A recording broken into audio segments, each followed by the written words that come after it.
Hi guys, I just spun you around because I wanted to show you the front door. I finally finished it. We've not got the hardware on yet. Hubby's got some brassic, I think it's called. Something to do with brass that polishes up the brass. So the doorknob and all the hardware to go on the front door will be going on later. We're basically working on this today and hopefully I'll be able to show you it finished. So the painting's all been done. I'll give you a little close up in a minute. And I just need to wipe down the windows with some white vinegar and just polish up the window panes. So we got the curtain rail from Dunelm and it's a thinner one like this, and it's got these really simple finials on the end. I've actually threaded on my Roman blinds. I need to steam the blinds before they go up, but I wanted to show you these blinds basically because I told you every time we've got chocolate brown or that cherry brown on the screen, it makes my face look really funny. Back to normal. But yeah, I ordered the blinds and I ordered the middle one first because that, as you can see, is the biggest panel. And it came and the fabric is just luxurious. I ordered the first one, the middle section, the longest bit. And when that arrives, if it's a nice fabric, if I'm happy with it, I'll then order the other two sides, because as you can see there's two panels either side of the door, so I wanted it to look like that specifically. Anyway, so I ordered the other two because I was happy with the first one, and the other two have arrived in a different colour. They must have changed the fabric out, so at first I was really annoyed. Can you see the difference? The middle one's more of a deeper, darker brown, and the ones on the edge are more like a chocolatey brown, like a milky chocolatey brown. Anyway, it's got like a cherry tone, a cherry, almost cherry chocolate. And like I've been saying, every time you order something it's wrong and it's really annoying me. Like, that's not acceptable. However, as I calmed down, I thought it's actually really nice and tonal to have them other two colours at either side. At least they're the same. And on this occasion, I'm not going to be a Karen and send it back, although that is not on. But yeah, these are the blinds. They need steaming and tying up. But guys, this is going on today and I'm really excited to say goodbye to working on that front door. It's gonna look a little bit like that. Can you see that? Can you see it? I'll stand back, can you see it? Maybe if we put it up here like this. What about now? Can you see that? Anyway, that is going on today, so I'm really excited. I'll obviously show you when it's up in situ, hopefully in this video, because it is Sunday. I'm so far behind with filming that it's Sunday night and this video has got to be edited by tonight and up at 6 o'clock for you guys, so you've got to appreciate the work I am putting in at the weekends at the moment. It's just full on at the minute. Okay guys, it's a bit of a renovation nightmare still in here, but I wanted to give you some updates. Following on from last week, we now have extra space. All of the wood that was down here has now gone into the garage, ready for skirting boards to go on later on. So we're going to work on them later, but we've cleared the space. We've cleared this space and then now we've messed up this space. We just basically moved shit about. The table has gone where it's going to go in its forever home, which is down there near the doors. And once that's dressed, I'm going to do a double curtain pole. You know the double curtain poles? So I'm going to have some thick fabric, probably the Jennings curtains that we've put in the bedroom up here, but we're also going to have some sort of voiles as well, so we can shut the voiles and have the sheer light, or we can shut the big thick fabric curtains as well. So that area will look super cozy once it's dressed up around the table. And as you can see now, because I think once the space is clear like this, we can see what it's going to look like. So yeah, the table will be down there, the windows will be dressed as I've just said. We've got that beautiful ceiling detail as well above everything in this room. We've got the gorgeous fireplace. I spy a mantle. It arrived and it's gone up. I'll show you it in detail in a second, but can you see that big space now, which is opposite the fridge cabinetry? Over here, I'm looking for specifically an antique vintage dresser, either a Welsh dresser or a sideboard, which I'm going to then style up. Basically, a lot of kitchenware can go over here and be styled up as well as used. And with the breakfast table being down there as well, it just makes sense. So if this room still doesn't make any sense to you, we've got the kitchen, which is right at the far back, the utility. That's the working part of the house. All the washing gets done in there, sink, etc. right back there behind the kitchen mantle. Then we've got the island room, the kitchen, the cooking station. That's all on shore, which is lovely. We've brought the kitchen down into this section and along here. So basically our kitchen's now an L shape. The kitchen part of the house as a whole is an L shape. And then open plan on this side is the lounge, the kitchen lounge. So we're gonna have a nice little sofa, coffee table, massive rug, anchoring all the furniture here in the middle, so it'll make this area look really super cozy. Because you know, from my last house, I designed the last kitchen with the thought that I'm always in the kitchen. I want the kitchen to be a room that we can actually all enjoy and be in. So to have it as like a kitchen diner, it's just fabulous. So yeah, we're looking for a vintage piece over there, so that then will eventually not be bare. So I have got a plan, you guys. So we're still on the hunt for that. I'll take you thrifting with me when we go. So let's look at the fireplace in a little bit more detail. So this is the farmhouse mantle we chosen. Oh, we've got that gorgeous autumn sunlight, but it is messing about with the camera, so I do apologise. Can you see all of the detail in the wood? It's extremely heavy. So this is from Chorley Oak, and they do these mantle beams, and you can just pop them on the wall like that. Now I'm hoping, and we always ask in the description box, can we get as much character in the wood as possible? So we always ask that, but they do them in different finishes. This is in the natural oak. We've gone for a natural colour, and yeah, that is it above the fireplace. So we're thinking of having a TV on the wall here. However, hubby has not hubby has not wired in anything to put a TV up, so we'll see what happens with this. But you could put a big piece of artwork up here, or a mantle mirror would look lovely up here as well. So that's an update on the fireplace in here. And then from this angle, from the dining room angle, this is what you see. And obviously we're gonna have the big rug here in the middle. We're gonna have a coffee table anchored on that rug, and a lovely corner sofa. I've started looking at corner sofas already because I can't wait. And oh, I spy with my little eye. Has anybody noticed? We've got the paneling up in this wall. So last time you guys looked at this room, there was no paneling up here on this back wall where the sofa's gonna go, basically. So yeah, we've popped we've popped the paneling up. It's not finished. It's got a few coats of paint to go on. I can't reach up there, you can see the difference. But yeah, the paneling is now on that wall. I'm still working on this door here for the cloakroom. Hubby's left me out all the tools that I need. This is what he does, he's put the door up so it's easy access for me. He's even got me the little paint stripper bottle out. Not that I've got eyes and I can't find it myself, but he's so sweet, isn't he? Let's go in here and have a little look at the cloakroom. So we've been very busy, you guys. And here we go. We've been painting a load of layers on the wood paneling at the bottom. I've already started on the artwork at the back. We've just got it plain white for now, but we're going to go in with some bronze. We'll do that together. But hubby's been busy this weekend with the tiles. We've gone for a classic checkerboard tile in this gorgeous sage green and off-white. It looks really white in this room. It's actually an off-white. But once all the bronzes and the brasses and the wood tones come in here, it'll start to make a lot more sense with the colour story. And he's even tiling, sorry guys, the lighting's not great in here.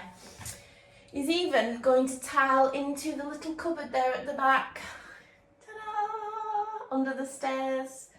And the tiles will eventually go all the way in there, and then that's our little cupboard under the stairs for like mop buckets and hoovers and the general cupboard under the stairs. But yeah, that's the progress so far. He's gone out today to get the grout. We've just been discussing grout. You can get sage green grout now, you know, but we're going to just put white in, I think. We don't want to overthink it and overdo it with the details, because it can get too much. I like to keep it as simple as possible. So yeah, we're going to grout it in white.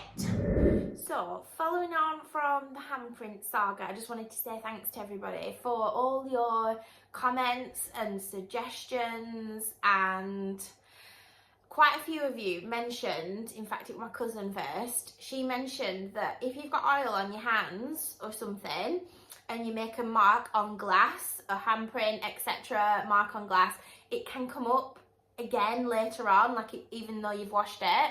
So maybe it is that. I'm hoping it is that. So that's what I'm going to go with. But yeah, following on from that, 50-50 on the comments. A lot of you were saying go next door and find out what happened in the house or the history of the house. And then the other 50% of you lot was like, absolutely not, just cleanse the house and move on with your life and enjoy the house. Like, what you don't know doesn't hurt you, you know? And I thought to myself, yeah, that's what I'm going to do, I think, because I think someone else said as well, if you go next door and ask what happened in the house, one, you have to be prepared for what they're about to say, and two, we're not going to be able to unhear that. And then with me and my mind, I just overthink. But I'm going to overthink if I don't know anyway. I don't know anyway. So I just thought to myself, yes, I'm going to just move on with my life. I'm going to cleanse the house, put it down to some oily handprint once upon a time, and it keeps coming up now that it's getting colder and, you know, like frosty outside.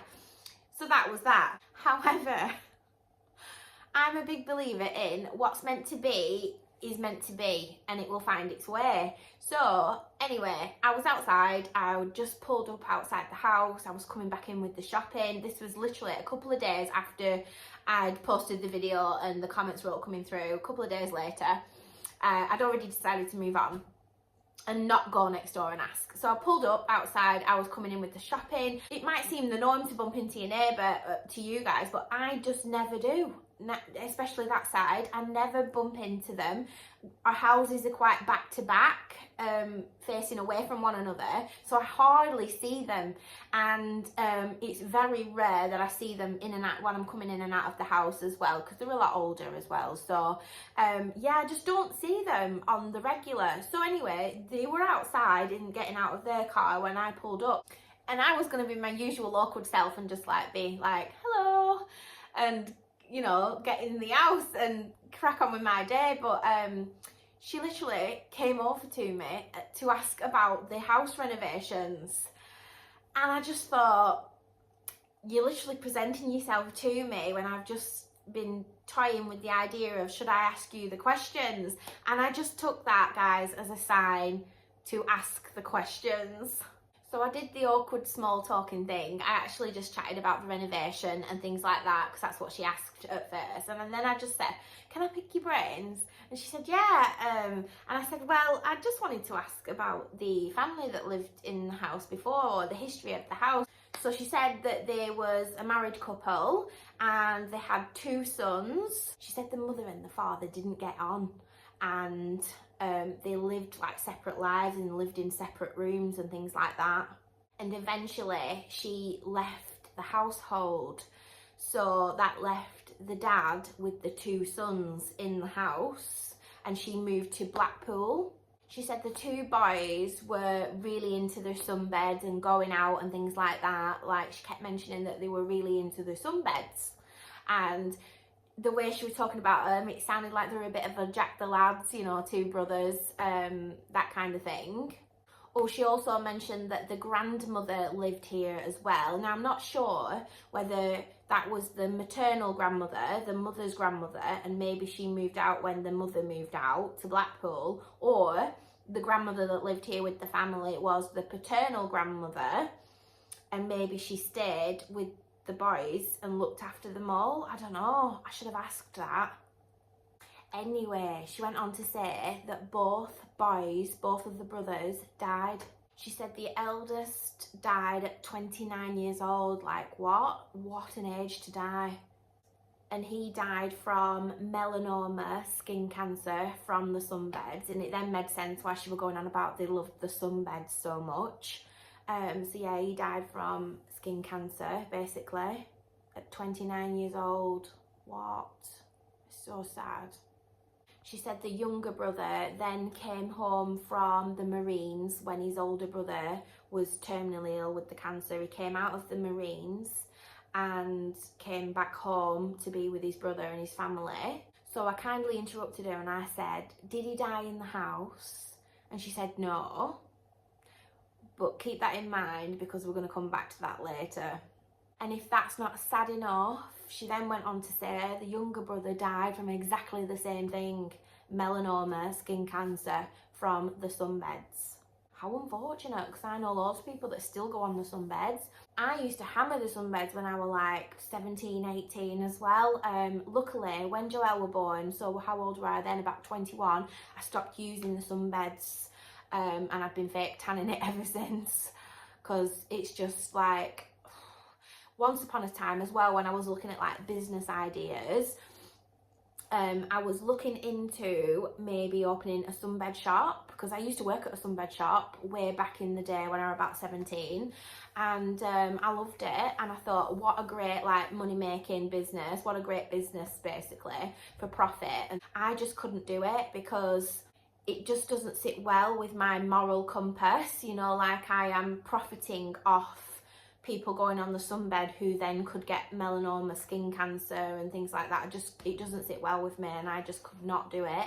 So yeah, that sunbed shop idea went right out of the window. Anyway, so they both died from that and left the old man by himself, I think. So not sure where the grandma is at this point still, where she fitted into all of this, or was it the maternal grandmother and she'd left with the daughter to Blackpool, I don't know.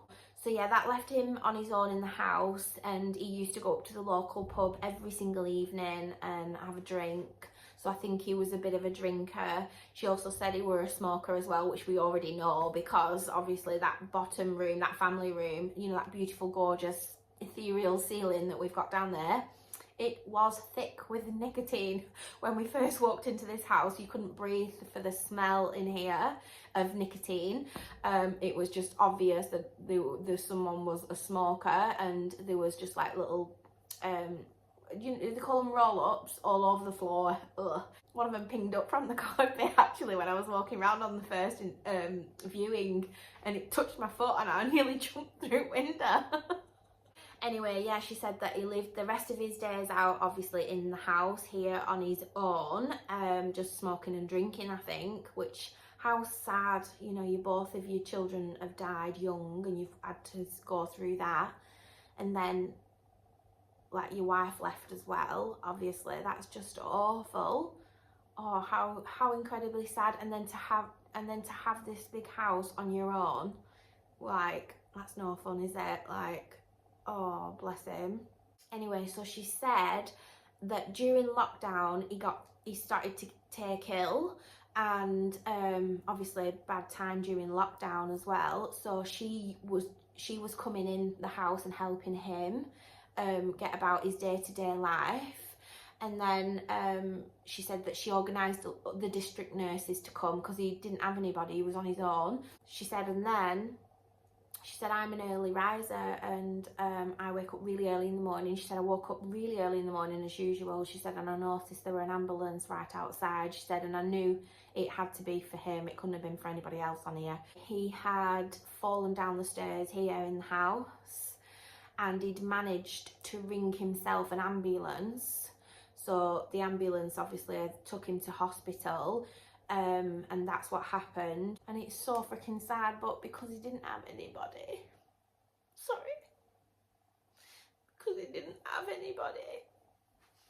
she rang the next morning, to arrange to go and visit him, and he died on his own.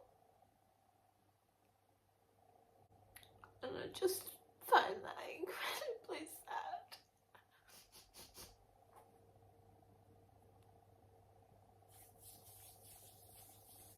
Sorry about that, guys. I've composed myself now. But yeah, the house was then left to the wife, who still lived in Blackpool all these years later, and she obviously had a new life and just wanted rid of the house. So here we are. She then went, I tell you a lie. And I was like, okay. And she was like, the eldest James, who died of skin cancer, he did die in the house. And I was like, right, okay. And stupidly, I said, which room did he die in? And she said, the front bedroom, this room. And I was like, oh, why did I bloody ask that? Anyway, yeah, bless him, he died in this room. And I just said, how incredibly sad, like 29-year-old, like, wow, to die so young. And she said, yeah, it was incredibly sad. She said that he got married right at the last minute to his girlfriend, who was pregnant with his baby. She had a month of pregnancy left before she gave birth, and he died a month before the baby was born, but they did manage to get married before he passed away. So how bittersweet is that? Like, oh my gosh. Do you remember when we pulled the wallpaper off in that little creepy corridor at the back of the house, and we pulled all the wallpaper off and we found in permanent marker James for Jackie, it said, and I said that we'd found that, and she said, oh, that must have been the youngest, she said that must have been the eldest son James, because the wife who left, that's not her name. And yeah, the younger one, she like rolled her eyes as if to say they were Jack the Lads. She said he had lots of girlfriends, so that must have been him and one of his girlfriends. So then I thought, I need to get like super specific. So I asked her directly, I said, did a child die in the house at all? And she was like, not that I know of. She said, I'm sure the two boys didn't get born in this house. She doesn't think the family lived here when the two boys were like babies, children, like toddlers. But she were really vague. But she said, no. She said, I don't think there were any babies or children in the house. So the conclusion of the handprint saga is, it's either from a visitor of the house at some point who had an oily little hand, little munchkin, and it's just been left there, or it's something creepier from way back, because obviously that family would have lived here that we've just been talking about, but before that, this house is 130 years old. Before that, there'll have been another family living in this house who nobody even knows. We did find underneath all of the wallpaper on the original plaster of the house, so right next to the brick, so that must have been like 30 years old, we did find the name Entwistle.